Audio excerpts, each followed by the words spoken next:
Assalomu alaykum. Cooking Dilfuza kanaliga xush kelibsiz.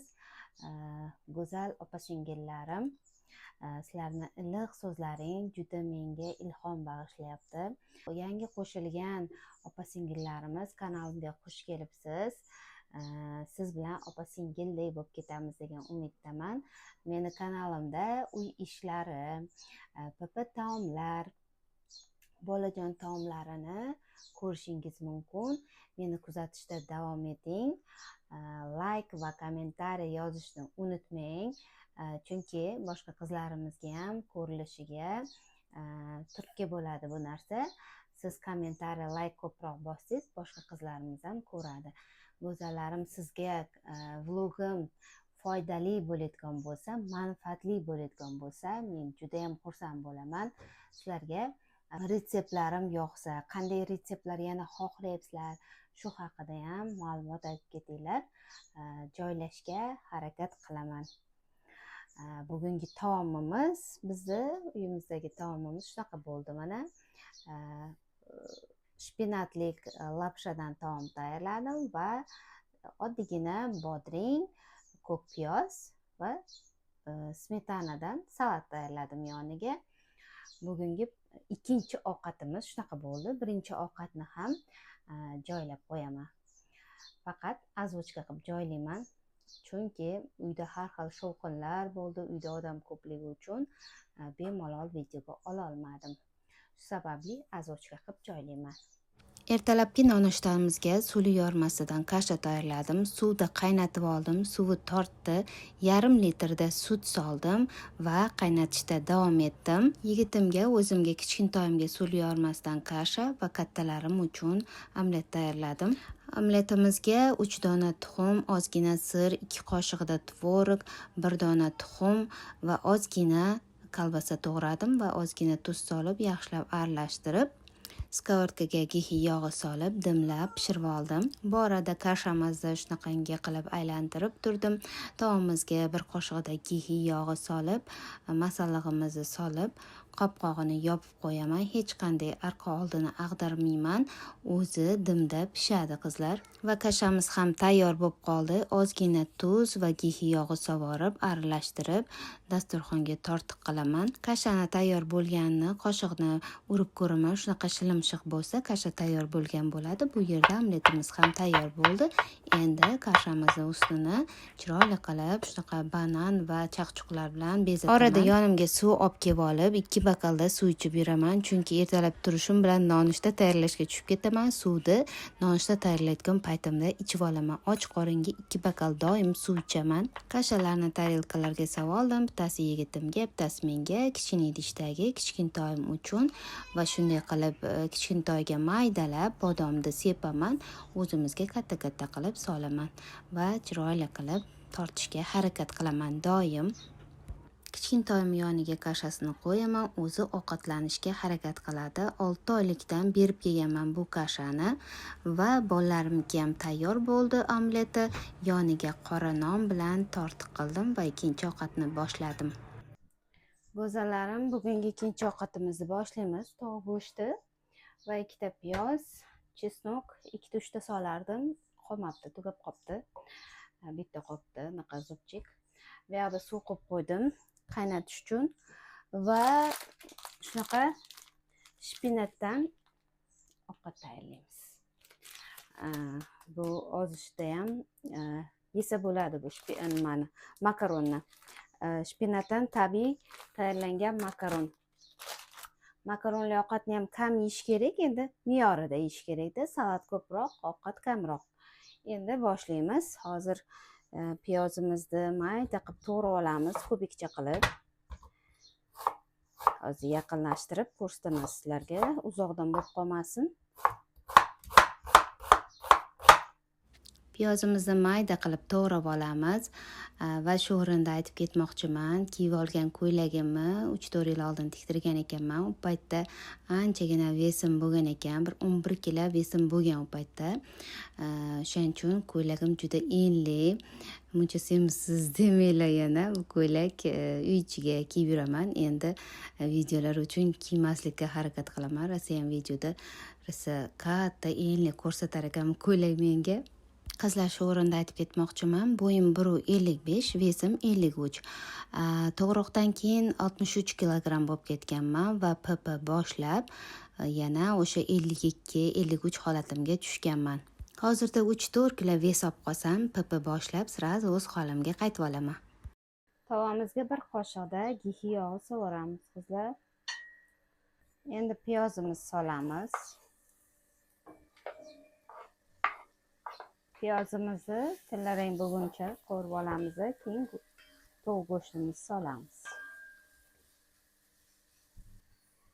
Tovuq go'shtimizni solamiz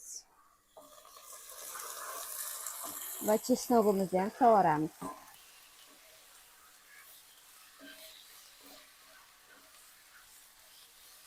Ozgina tuz solamiz.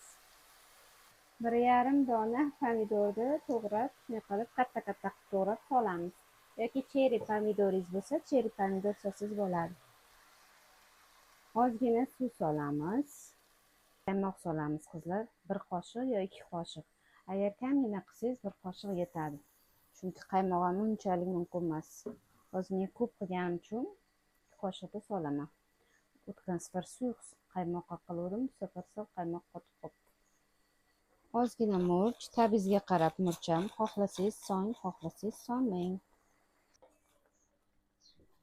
Past olovda damlab pishirib olamiz va bu yerda lapshamizni qaynatib olishimiz kerak.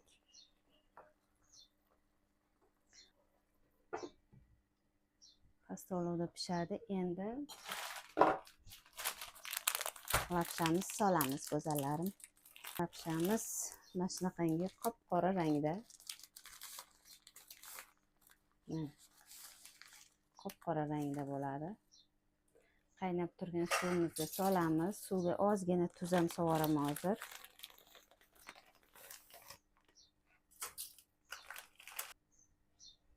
Suvga ozgina tuz sovordim. Shunaqangi oregano degan priprava bor. Shu pripravadan ozgina sovoraman va sirni qirg'ichdan chiqarib ustiga sovoraman, qizlar. Qizlar, ozgina sir ham qo'shib yoramiz. Qizlar, endi sirni sovoldik. Lapshamizni ham setadan o'tkazib oldik. Solib aralashtirib olamiz. Bo'ldi, ovqatimiz tayyor. Endi salat tayyorlaymiz yoniga. Shunday qilib mana aralashtirib olamiz. Shunaqa mazali bo'ladi, qizlar. Qaymoqni ta'mi, sirni ta'mi bilan zo'r ta'm bo'ladi. Qizlar, endi kichkintoy uchun alohida ovqat sovolaman. Tovuq go'shtini to'g'rab oldim mayda qilib, sabzi va kartoshkani qirg'ichdan chiqardim katta tishidan va pomidor to'g'rab oldim. Chunki nimagidir kartoshkani uncha xush ko'rmaydi to'g'ralganini. Sabzini ham, lekin yaxshi ko'radi sabzini. Uni ham qirg'ichdan chiqarib oldim. Hozir qo'shib yo guruch yo makaronlik ovqatcha qilib beraman. Choy qoshiqda gihi yog' sovuramiz. Tovuq go'shtini birinchi qo'yib olamiz sagina.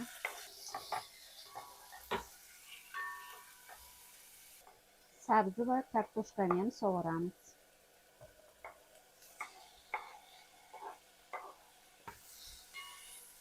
Ozgina nomiga tuz solamiz va pomidorimizni ham sovuramiz.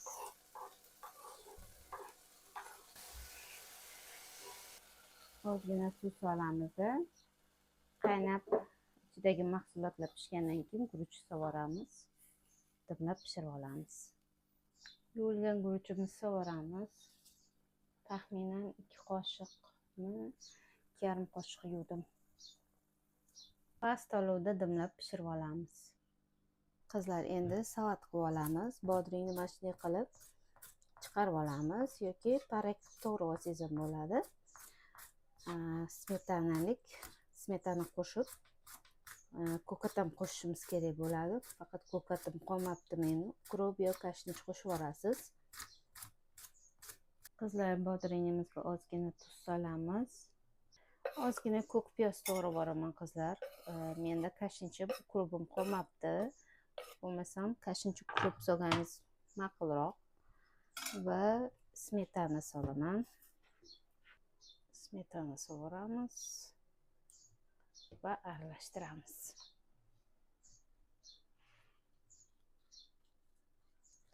Mazali oddiygina salatimiz ham tayyor bo'ldi.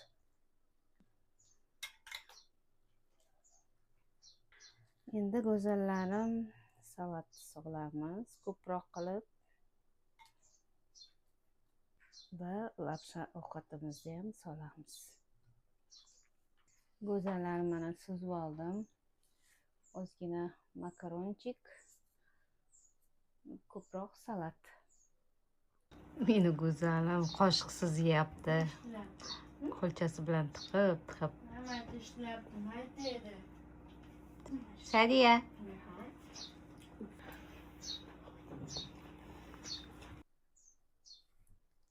Bismillahirrohmanirrohim.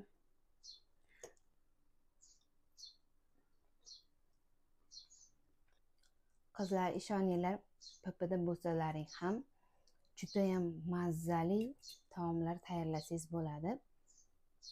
Hozir qaymoqni, sirni ta'mi shunaqa ta'm bergan makaronga, judayam shirin, mazali.